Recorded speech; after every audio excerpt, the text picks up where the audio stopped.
Good morning and vanakkam. In this video, we're going to be reading from Dancing with Shiva, Hinduism's contemporary catechism, written by Sadhguru Sivaya Subramania Swami, a richly illustrated sourcebook of Indian spirituality in question and answer form, exploring how to know the divine, honor all creation, and see God everywhere, in everyone.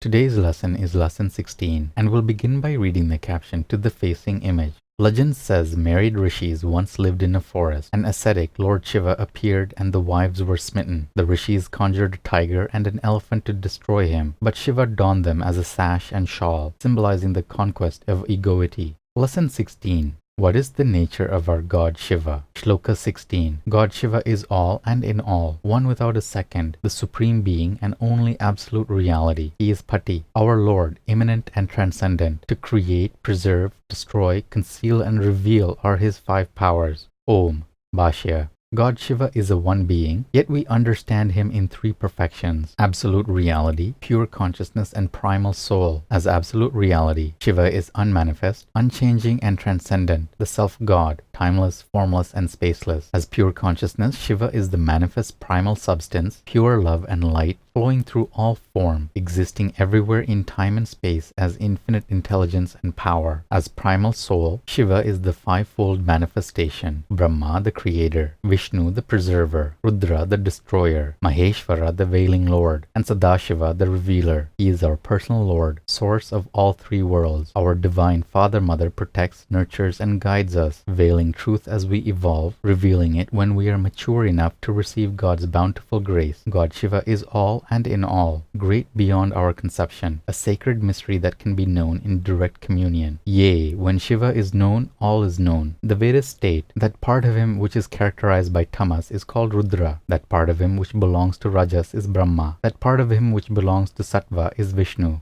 Om Namah Shivaya.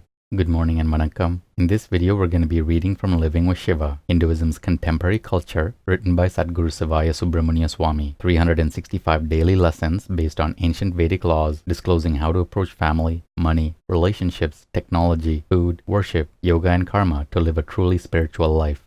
Today's lesson is lesson 171, and the topic is unofficial divorce. In Hinduism, marriage is still highly respected, and so divorce is a sign of failure, because life is a spiritual journey and failing to fulfill that journey is a weakness. In a sense, it is a crime against one's own karma and dharma in this life. It is like saying, I can't do what I came here to do. Divorce brings loss of social position and respect in the community. By getting divorced, one betrays a sacred covenant, a betrayal that weakens the whole of society. There is divorce, and there is divorce. I have observed through the years that a modern form of Hindu divorce has become a part of Indian culture. It is a clever way to not hurt the feelings of elders, parents, and relatives, or to avoid incurring the community stigma of divorce. A modern form of Hindu divorce, it seems, has cleverly been conceived in the following way. The husband is under great stress, a stress that is not natural for a human being, a stress based on living up to materialistic expectations. He comes home psychically wounded, tired, worried. If things do not go well at home, he may verbally or even physically abuse his wife and family, blaming her for everything bad that happens to him. Sensing his failure to cope with all of this, he secretly wishes he did not have to face his weakness. He learns from compatriots that the big solution to the marriage problem is to get away from the wife and the kids. He is advised to accept a job in another part of the world, knowing that his association with his family will become distant and tenuous, and he will no longer have to confront his wife, who has become his conscience. He knows he will hardly have to speak with her, rarely visit her, and will be able to avoid most of the time the challenges the marriage has brought to him, which he is unwittingly unable or unwilling to resolve. He knows too that he won't have to face the community's disdain that a formal divorce would bring, and that he can avoid the financial pains of alimony.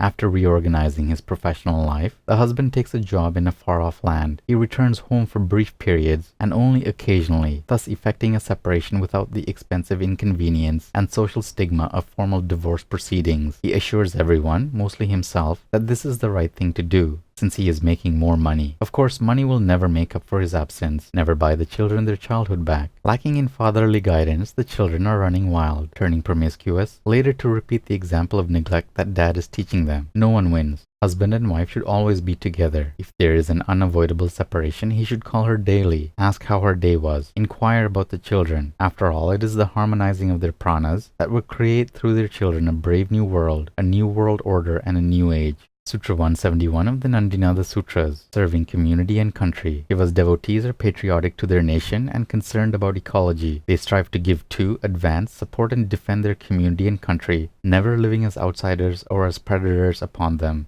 Om. Good morning and vanakkam. In this video, we'll be reading from Merging with Shiva, Hinduism's contemporary metaphysics, written by Sadguru Sivaya Subramania Swami. 365 enlightenment lessons from a mystical master, revealing the depths of Raja Yoga, the clear white light, the states of mind, and the ultimate spiritual destiny of every seeker. Today's lesson is lesson 171, and the topic is Reason Reigns Supreme. It really hardens a person to live in the conscious mind all the time because he has to build an ego shell around himself for protection, and that makes him insensitive and rough. One of the biggest protective influences of the conscious mind is anger. Anger makes a person cunning in his thinking. And of course, the predominant underlying quality of anger is fear. He is always afraid of something. It is generally something that may happen or is going to happen. He is always in conflict with someone. These are the motivating forces of the conscious mind, anger and fear. Most people live in the conscious mind unconsciously. The conscious mind is the area of the mind where memory and time are gods, and reason is the supreme ruler. If it is not reasonable, it is not acceptable, declares the conscious mind. And if we can't measure it, it does not exist. That is the conscious mind. It is active. It is alive.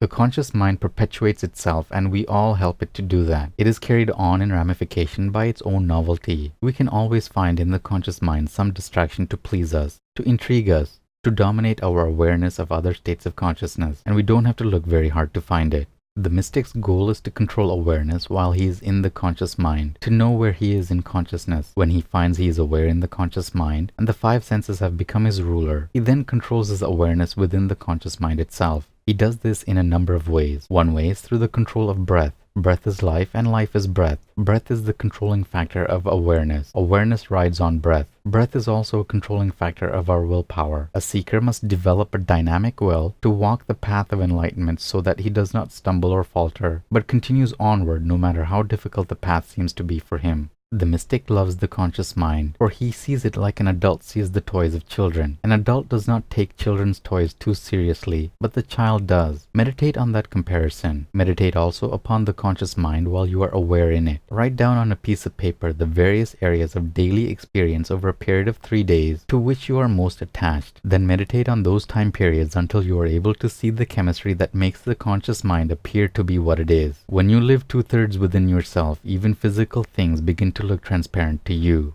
And that's it for today's lesson. Take care of yourselves, have a beautiful day, and we'll see you in the next video. Om Namah Shivaya.